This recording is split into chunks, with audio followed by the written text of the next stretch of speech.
Добар ден, почитувани гледачи. Добре дојдовте во продолжението на денешната емисија. Добро знаете, до 13 часот се дружиме заедно со вас и ви даваме најразлични практични совети.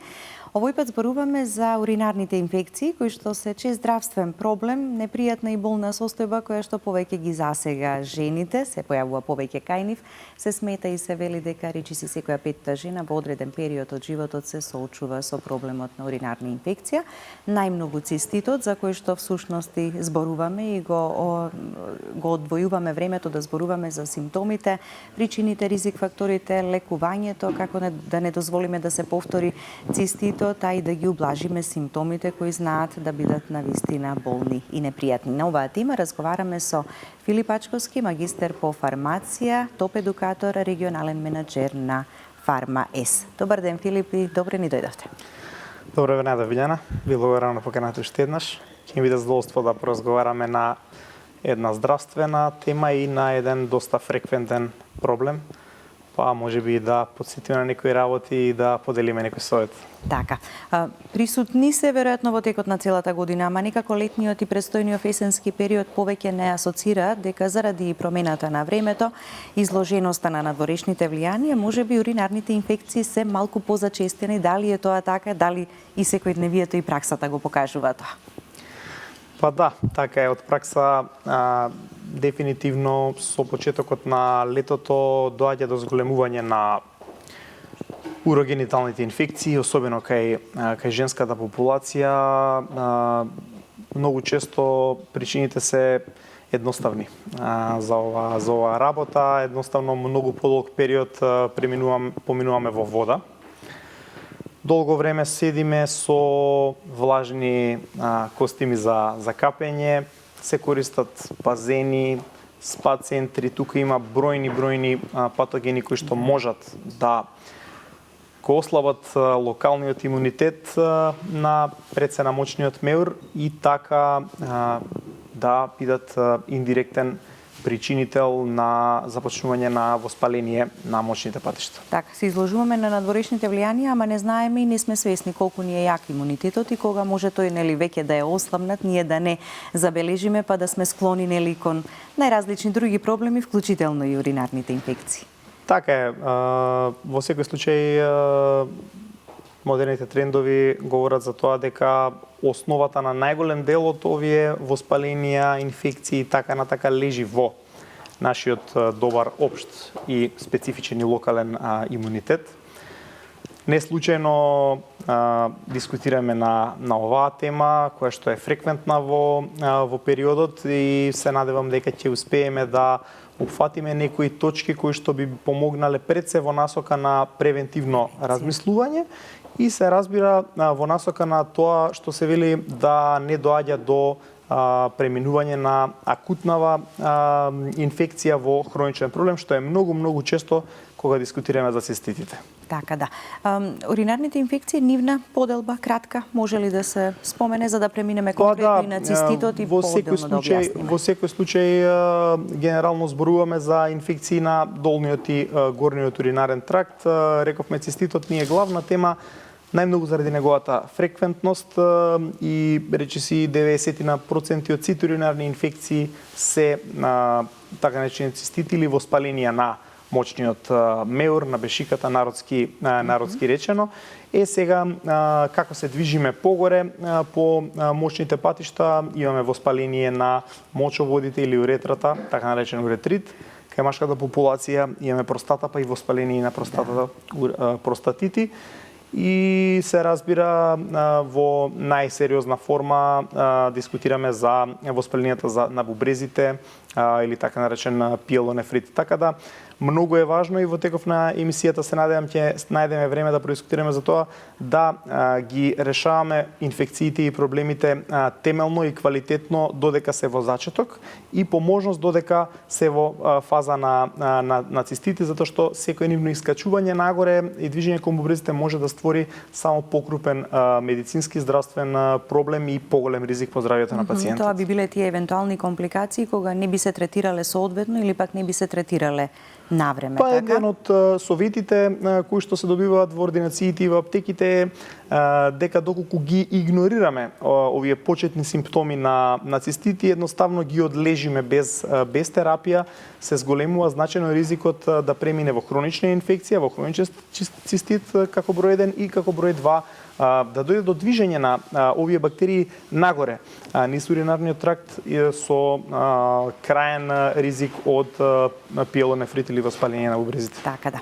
Ајде сега, значи, за воспалението цистит, какво воспаление, кои се причините и ризик факторите кои што доведуваат до негова појава? Циститите генерално се во 90 на случаи, проценти од случаите предизвикани, со тоа се бактериски инфекции, најчесто кои што се предизвикани од Ешерихија коли.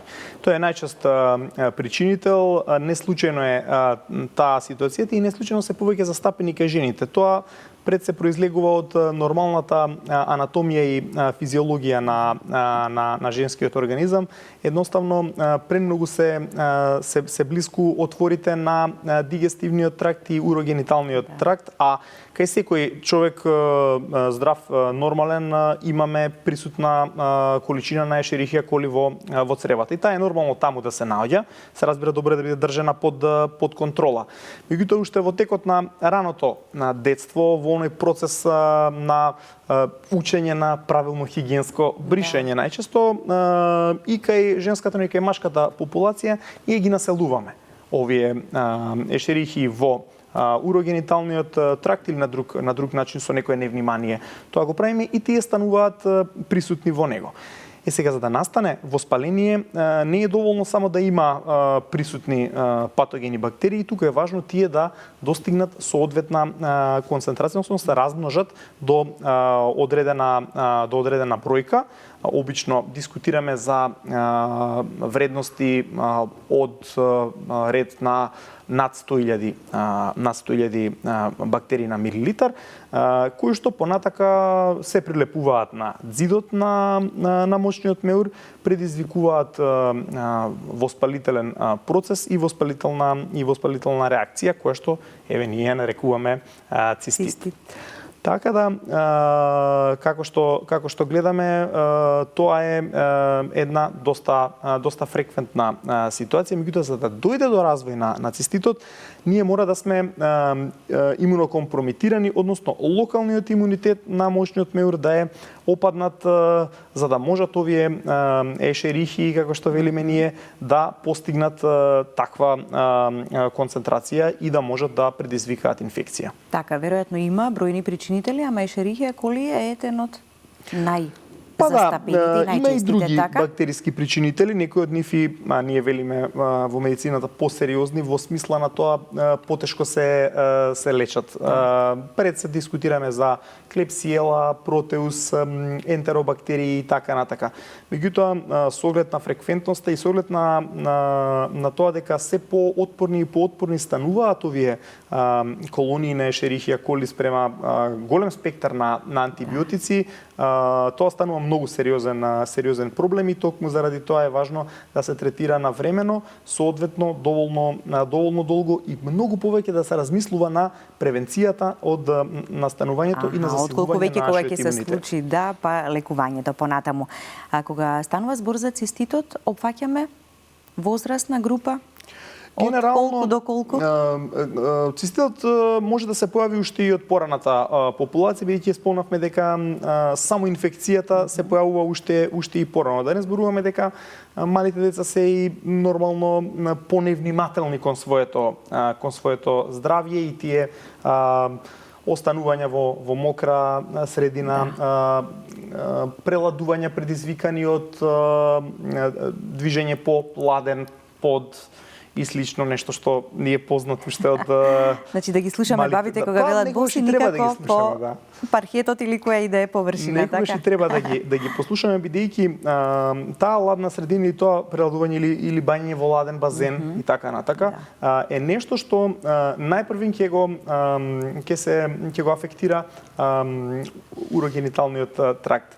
Друга работа е што е важна да се земе во предвид дека има и бројни други причинители, односно ризик фактори кои што може да предизвикаат да дојде до цистит и во повозрастните години. Така да не се само децава, да речеме, афектирани, туку тоа започнува некаде над третата година вообичаено овој проблем, а понатака пикот го достигнува кај сексуално активната женска популација, пред се од 20 до 50 години, токму заради тоа што незаштитениот сексуален однос е еден од главните ризик фактори за пад на тој имунитет и развој на цистит. Таа близина анатомска предизвикува да бројни сексуално преносливи патогени преминат во мошниот меур, предизвикаат пад на тој имунитет и подигнување на концентрациите на Ешерихија коли на доволно ниво за да дојде до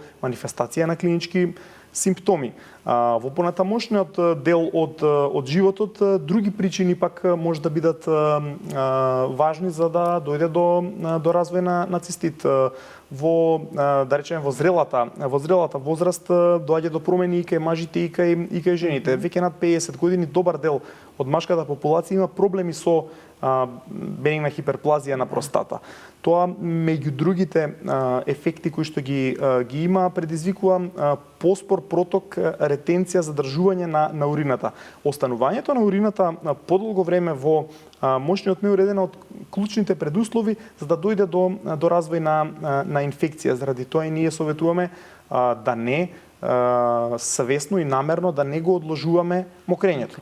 Така. А тоа секој од нас честопати има подпричина заради која што може да го направи. Нема услови каде тоа да се изврши. Имаме други поважни, велиме, обврски работи.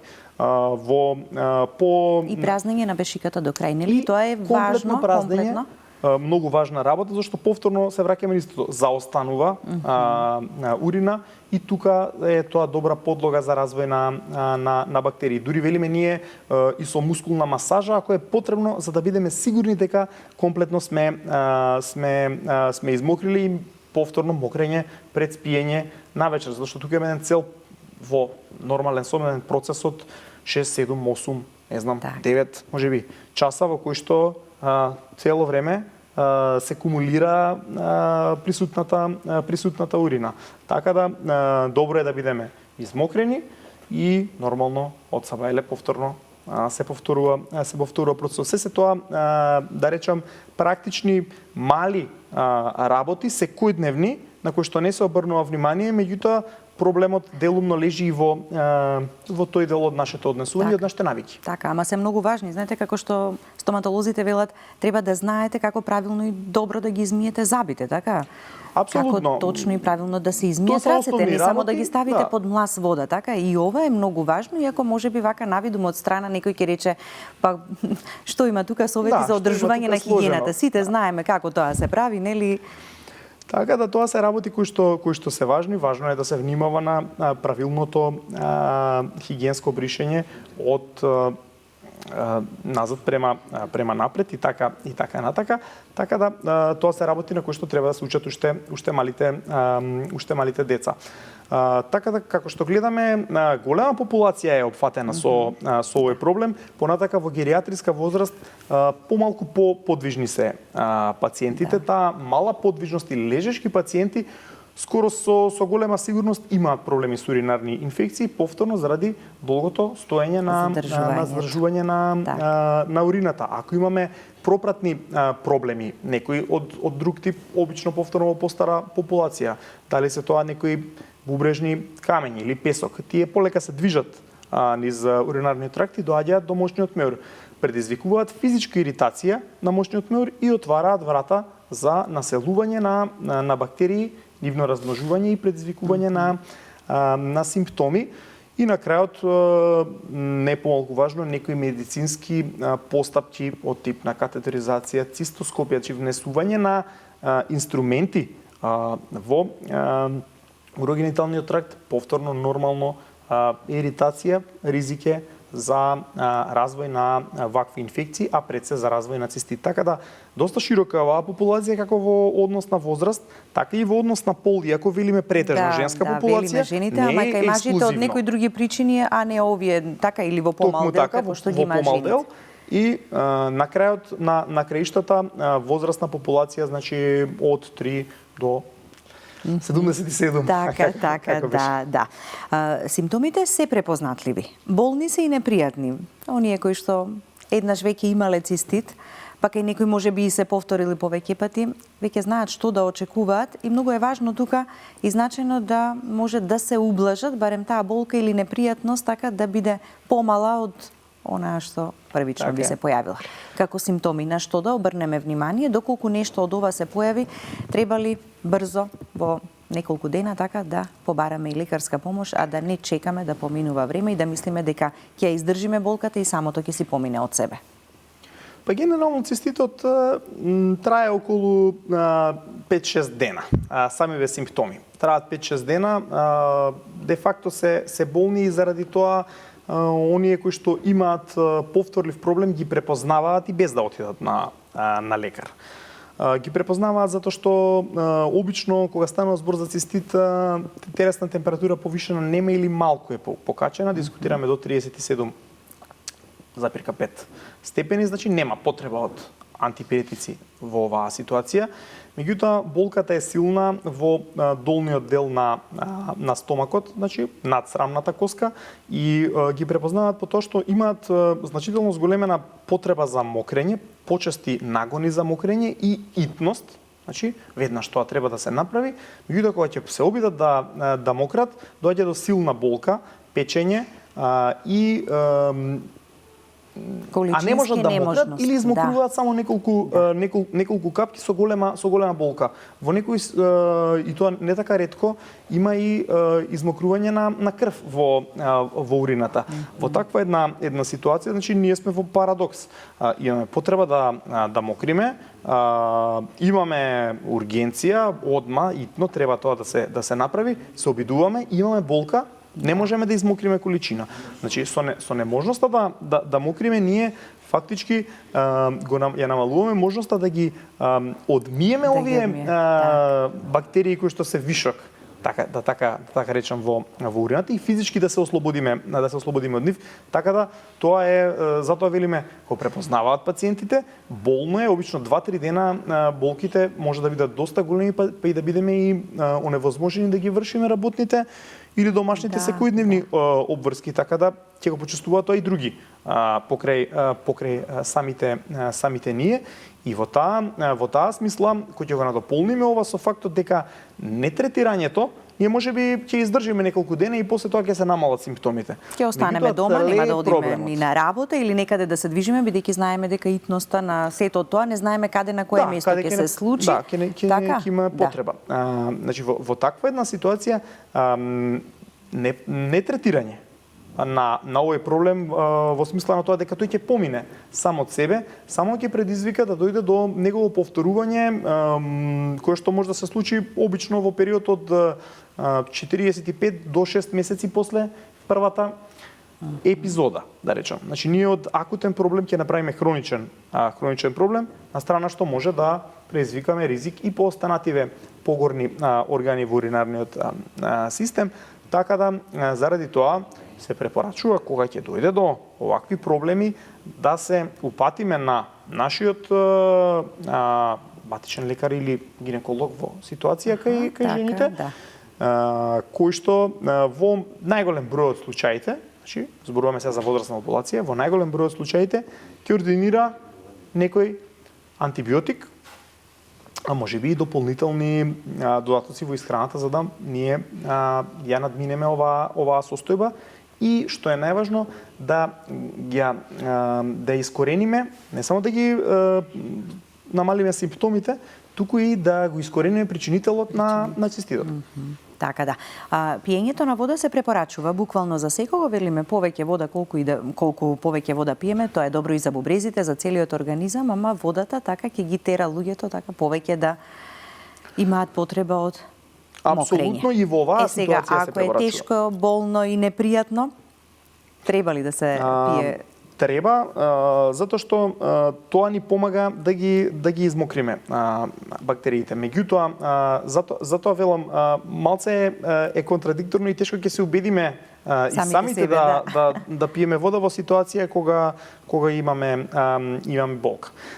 При тоа, кога мокрењето ни причинува силна болка.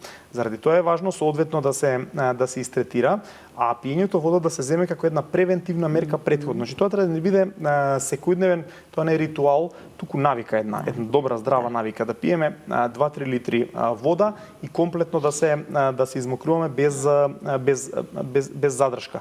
На овој начин тоа е една од најдобрите начини на превенција воопшто да не настане самиот проблем, при тоа дискутираме, се разбира, за свежа вода. Така да тоа е една од главните препораки за самава превенција. Покрај тоа може да си помогнеме и со внес на соодветни овошки од тип на брусница, од тип на праски, кајси, јаболки и така натака, кои што во себе содржат материи кои што се содржат пред се деманоза, еден природен шеќер, кој што докажано ги намалува концентрациите на Ешерихија коли во мошниот меур по еден класичен механички пат.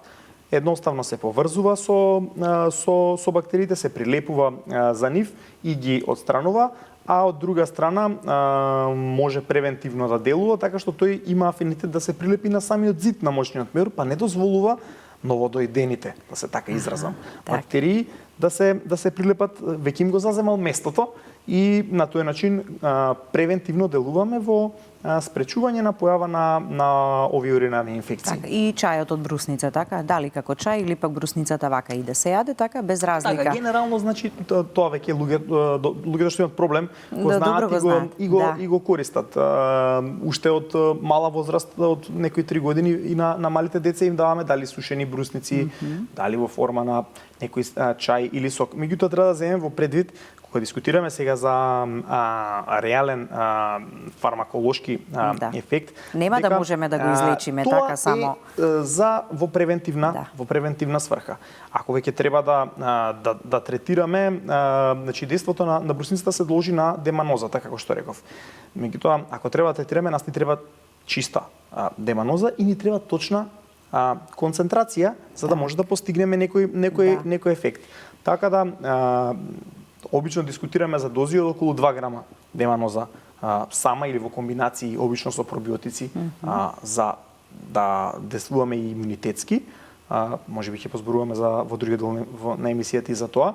Во таква ситуација ние имаме околу 50 пати појак ефект отколку да се напиеме обичен сок од брусница. Меѓутоа нормално во превентивни цели, јас секогаш велам, користете, исхранувајте се најпрвин здраво и правилно, па ако има проблем кој што е повторлив, тогаш ќе дискутираме за додатоци во храна, а ако има акутен проблем, тогаш се упатуваме на лекар, каде што ќе добиеме соодветна терапија, во случајов комбинација од антибиотик со деманоза и пробиотици, за да го постигнеме максимален ефект. Максимален ефект подразбира, значи, да го исчистиме организмот и по можност да не дојде до повторување. При тоа, ние сме активни играчи во процесот, не можеме ние комфорно да се однесуваме или да се однесуваме исто како што го излечивме сега моментално. Никогаш нема да се врати. Значи, ние никогаш нема да успееме Ешерихијава да ја ерадицираме 100% и да не се појави. Значи, затоа мора да се држи имунитетот, да се однесуваме соодветно спрема нашето тело, за да не дојде до развој на клинички симптоми и да не мора да бидеме често изложени на антибиотска терапија, која што си има и своји штетни страни. Така, кои што и рековте, нели, веќе и многу антибиотици стануваат отпорни така на Ешерихија коли. Да ги слушнеме гледачите и нивните прашања, па продолжуваме со разговорот, доколку веќе имаме гледач на линија, повелете, добар ден, ве слушаме. Добар ден, да, веќе сте вклучени во програма, повелете со прашањето. Дали сте се уште на линија? Да, Да, се уште сум на повелете. линија. Повелете, ме слушате, А јас така? имам- Да. Да, јас имам еден проблем, баш за тоа што се разговара. Имам проблем во долниот дел на пешиката, имам жарење, го осеќам као жариште со некои тапи болки. Многу пати сум одела на лекар, меѓутоа не ми даваат, ќе ми дадат цитерал и не ми помага ништо. Правев комплетно испитување, ништо не открија, на крај направи докторот цитологија тоа. Да види колку може да ми издржи пешиката течност, да многу малку, јас веќе кажав дека имам болка. И он ми вика, ова е многу мала течност, не е ништо и толку. И на тоа остана и не ми дадоа никакви лекарства. Дали може да ми кажете кај треба да се обратам за да се открие точно што е, затоа што ова е долго, може 10-15 години овак. Не се јаки болки, меѓутоа се тапи болки, неубаво се осеќаш. Добро. Совети препорака Филип, така? Може да дадеме. Секако. Врз основа, доволно ли е ова, така што ни го кажа гледачката? Добро, не е доволно за да може да дискутираме сега за точен, за да може да дефинираме точниот проблем. Меѓутоа може секако да ја упатиме на вистинско место и може да се дадат некои сугестии што би можело да се провери ако до сега не било испитано. Значи генерално во ситуација кога докторот е сигурен дека станува збор за цистит, тој издава антибиотики без да прави уринокултура, значи без да испитаме точно за кој причинител станува збор, заради тоа што болките се големи и сега не се исплати да чекаме 2 дена и да го оставиме пациентот во лоша состојба. Една од премисите на лекувањето е да не чувствува болка најпрвин, па потоа ќе се занимаваме со проблемот. Меѓутоа, кога веќе има ситуација со повторлив проблем, повторливиот проблем подразбира дека ние мора да дефинираме кој е причинителот, ако воопшто е бактериски причинител. Значи уринокултура секако мора да се направи ако веќе не била направена. Гинеколошки преглед претпоставувам и сигурен сум дека е извршен. Ако тоа не дало резултати, можеме да се упатиме и на уролог кој што ќе ги провери сите аспекти на овој проблем. Патот е тој: матичен лекар, гинеколог, уролог за оваа проблематика.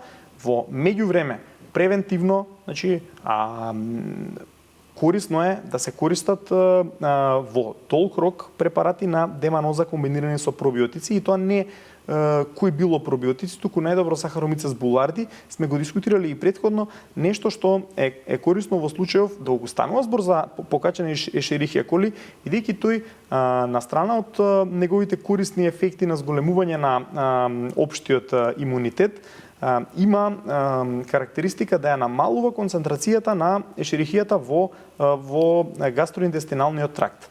Значи на тој начин ја држи таа концентрација под контрола и нашето само инфектирање го намалува. Не дозволува тој премин да биде преголем во урината. Така да препораките се да се испита до крај проблемот и порака и до другите гледачи, немојте да чекате долго трајно, ова е порака за било кој здравствен проблем. Нешто што трае долго, не во години, туку во месеци, е проблем кој што може да предизвика нешто многу поголемо или можеби се крие позади тоа некој многу поголем проблем. Упатете се побрзо на лекар, не очекувајте дека се ќе помине само од себе. Така, или пак за брзо време. Некогаш и луѓето очекуваат многу побрзо се да се среди, меѓутоа важно е да се почне вистинскиот начин и вистинскиот пат. Не треба да забораваме дека кога антибиотска терапија во прашање има доста опции. Спомна гледачката еден антибиотик кој што се користи. Се користат доста и други антибиотици од тип на пеницилини и цефалоспорини. Меѓутоа по современиве препораки се оди на примена на ова се општи антибиотици со општо дејство. Се оди на уринарни антибиотици кои што се специфични и уроантисептици кои што действуваат на точната позиција на кај што е проблемот и што е најважно, имаат многу помала резистенција кон нив бактериите. Така да, меѓу другото, и изборот на антибиотик е важен за тоа дали ќе има успех во самата терапија или не. Така, за да не сме и долг период изложени, така и постојано да користиме антибиотици, а да не можеме да го решиме проблемот. Добар ден и за следниот гледач. Повелете, ве слушаме и вас. Добар ден. Добар ден. Поздрав да доктор и визитоката. Ви благодариме. Имам проблем со години од ешерија коли. Имам сигурно 6-7 години непрестано по милион активни бактерии на ешерија коли. Не знам више што не сум пробала секакви антибиотици и нон-стоп на микробиологија ми кажуваат дека се резидентни, дека не делува антибиотикот. Чаеви и од ова аптека, мешавина, не знам што не сум пробала. Се сте пробали, така, проблемот си го имате уште. Нон-стоп, ова само што ако ги спијам антибиотиците, обично не делуваат, нали, по 5 дена одна ми се мокрење, не можам да мокрам, болки во мокрењето по една капка. Не знам, и идев кај доктор Георгиев, не може да пронајде, и на крај ми рекла ова со инфузија нешто, ама не отидов. И еве ден денеска се мачам со чаеви, со ова, со она, али немам, ако 5 дена немам, 6 ќе назад. Така, ајде, совет и препорака, еве. Од Филип ќе слушнете. Значи, еден, нема да кажам убав пример, туку еден пример на хроничен проблем и еден пример кој што го истакнува повторно она што значи голем проблем со резистенција на ешерихија коли на голем број на антибиотици. Сега ние не го знаеме и не го гледаме антибиограмот за да дискутираме што конкретно и на кои групи се резистентни. Генерално во ситуацијава последна варијанта и последна опција која што остануваат се карбапенемски антибиотици и фосфомицин, зборуваме за овие инфекции. Доколку резистенцијава е и на нив присутна, тогаш нема многу избор. Меѓутоа, генералната порака е, на страна од антибиотската терапија, треба да се засили имунитетот колку што може повеќе. На страна од внимавањето, кој што јас верувам апсолутно дека господјата внимава на се друго, дека има хроничен проблем. Значи, ние мора да го засилиме значајно нашиот имунитет. Зборуваме за долготрајна употреба 6 месеци и повеќе на препарати со комбинација бета-глукани пробиотици. Можеме да користиме деманоза во подлог период, високи дози на витамин С, високи дози на витамин Д, значи физичко движење и активност многу важна работа за да се воспостави тој еден добар квалитетен метаболизам и уште еднаш да се испитаат дали се исцрпени сите терапевски можности, затоа што не сум до крај убеден. Спомна дека болничко лекување и препорачливи и така натака, тоа секако треба да се направи. Карбапенемите генерално во болница и се ординираат, затоа што проблемот треба да се реши. Така, не сме и не треба да се остави толку долго траел, па уште долго до пола испитувањава и лекувањата. Треба да се завршат. Ако треба да биде 1 месец, ќе биде 1 месец, бидејќи гледате дека проблемот останува. Така. Инфекциите во текот на бременоста, веќе сме при крај на емисијата, ама можеме барем збор 2 и за тоа да кажеме. Е важно и значајно да го знаат трудниците? Па мислам дека многу важна тема начнуваме и штета што сме на крајот на емисијата. Меѓутоа, оно што генерално сега веќе е правило дека кај трудниците се прави уринокултура уште во стартот на бременоста, заради тоа што присуство на зголемени концентрации на ешерихија коли, па и на други причинители се сериозен ризик по здравјето на плодот. И во ваква ситуација ризиците се или од тип на предвремено спонтан абортус, предвремено породување, или од тип на породување на деца со помала телесна тежина, пукање на плодови обвивки. Има големи ризици заради што се препорачува да се третира иако велиме внимателни сме кај Во бременоста, трудниците, така, во да, бременоста, што да правиме, што да преземеме, меѓутоа што да во ваква користиме. ситуација се третира обавезно и не само што се третира, туку и понатака се под контрола тие кои што има проблем, за да се види да не дојде до рецидив и до повторување. Има неколку антибиотици што може да се користат во текот на целата бременост. Нема голем избор, ама има неколку антибиотици и гинекологот соодветно ќе ординира зависно од причинителот.